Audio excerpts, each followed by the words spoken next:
नमः शिवाय। शिवजी सदा सहाय। ओम नमः शिवाय। गुरुजी सदा सहाय। कोटि रुद्र संहिता का अध्याय 18। विंध्या की तपस्या। ओंकार में परमेश्वर लिंग के प्रादुर्भाव और उसकी महिमा का वर्णन।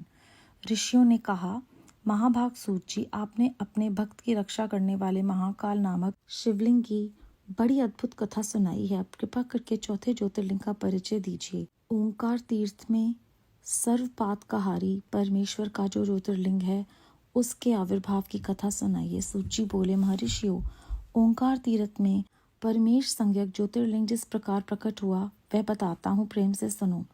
एक समय की बात है, भगवान नारद मुनि गोकर्ण नामक शिव के समीप जा बड़ी भक्ति के साथ उनकी सेवा करने लगे। कुछ काल के बाद वह मुनि श्रेष्ठ वहां से गिरिराज विंध्य पर आए और विंध्य ने वहां बड़े आदर के साथ उनका पूजन किया। मेरे यहाँ सब कुछ है, कभी किसी बात की कमी नहीं होती है। इस भाव को मन में लेकर विंध्याचल नारद जी के सामने खड़ा हो गया।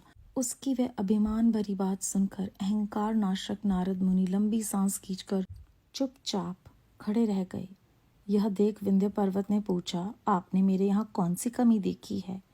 आपके इस तरह लंबी सांस खींचने का क्या कारण है? नारद जी ने कहा, भैया, तुम्हारे यहाँ सब कुछ है, फिर भी मेरु पर्वत तुमसे बहुत ऊंचा है। उसके शिखर का विभाग देवताओं के लोकों में ही भी पहुंचा हुआ है, किंतु तुम्हारे शिखर का भाग वहां कभी नहीं पहुंच सका है। सूची कहते हैं, ऐसा कहकर नारद जी वहां से जिस तरह आए थे उसी तरह चल दिए। परंतु विंध्य पर्वत मेरे जीवन आदि को धिक्कार है, ऐसा सोचता हुआ मन ही मन संतप्त हो उठा। अच्छा, अब मैं विश्वनाथ भगवान शंभु की आराधना पूर्वक तपस्या करूंगा। ऐसा हार्दिक निश्चय करके वह भगवान शंकर की शरण में गया। तदनंतर जहाँ साक्षात ओंकार की स्थिति है वहाँ प्रसन्नता पूर्वक जाकर उसने शिव की पार्थिव मूर्ति बनाई और 6 मास तक निरंतर शंभु की आराधना करके शिव के ध्यान में तत्पर हो वह अपनी तपस्या के स्थान से हिला तक नहीं। विंध्याचल की ऐसी तपस्या देखकर पार्वती पति प्रसन्न हो गए।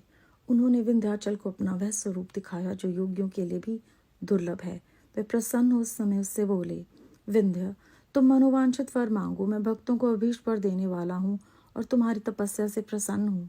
विंध्य बोला, देवेश्वर शंभो, आप सदा ही भक्तवत्सल हैं। यदि आप मुझ पर प्रसन्न हैं तो मुझे वे अभिष्ट बुद्धि प्रदान कीजिए जो अपने कार्य को सिद्ध करने वाली हो। भगवान शंभु ने उसे वह उत्तम वर दे दिया और कहा, पर्वतराज विंध्य, तुम जैसा चाहो वैसा करो। इसी समय देवता तथा निर्मल अंतकरण वाले ऋषि वहां आए और शंकर जी की पूजा करके बोले, प्रभु, आप यहाँ स्थिर रूप से निवास करें। देवताओं की ये बात सुनकर परमेश्वर शिव प्रसन्न हो गए और लोगों को सुख देने के लिए उन्होंने सहर्ष वैसा ही किया। वहां जो एक ही ओंकार लिंग था वह 2 स्वरूपों में विभक्त हो गया। प्रणव में जो सदाशिव थे वह ओंकार नाम से विख्यात हुए और पार्थिव मूर्ति में जो शिव ज्योति प्रतिष्ठित हुई उसकी परमेश्वर संज्ञा हुई।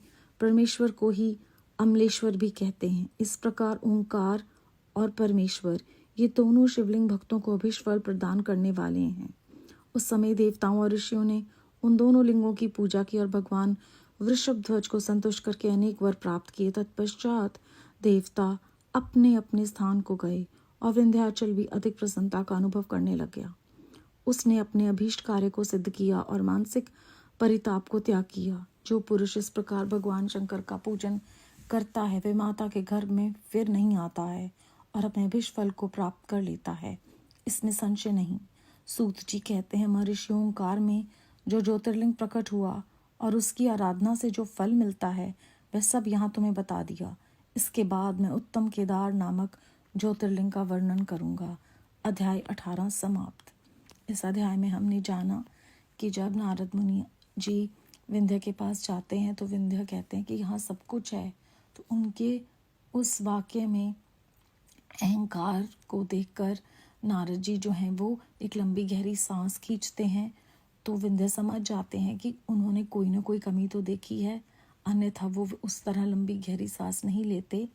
उनके पूछने पर नारद जी कहते हैं कि तुम्हारे यहाँ सब कुछ है, लेकिन मेरु पर्वत जो है वो ऊंचा है और वो देवताओं के लोक तक पहुंचा हुआ है। ऐसा कहकर विंध्य जो है वो खुद को कोसता है और कहता है कि मेरे जीवन पे धिक्कार है, और वो निश्चय करके शिव जी की आराधना के लिए बैठ जाता है। 6 मास तक वो जब शिव जी की आराधना करता है तो शिव जी उसको प्रसन्न होकर कहते हैं कि तुम मनोवांछित फल मांगो। तो वो कहता है कि मुझे अभीष्ट बुद्धि प्रदान कीजिए जो अपने कार्य को सिद्ध करने वाली हो। तो कहते कि जैसा तुम चाहोगे वैसा ही होगा। इस समय निर्मल अंतकरण वाले ऋषि वहां पर आकर शिव जी से कहते हैं कि वह स्थिर रूप पर वहीं पर निवास करें। शिव जी जो है वो प्रसन्न हो जाते हैं और वहां पर लोगों के सुख के लिए वो जो लिंग है वो 2 स्वरूपों में विभक्त हो गया। प्रणव में जो सदाशिव हैं वो ओंकार नाम से विख्यात हुए और पार्थिव मूर्ति में जो शिव जी की ज्योति है वो प्रतिष्ठित हुई, उसे परमेश्वर की संज्ञा मिली।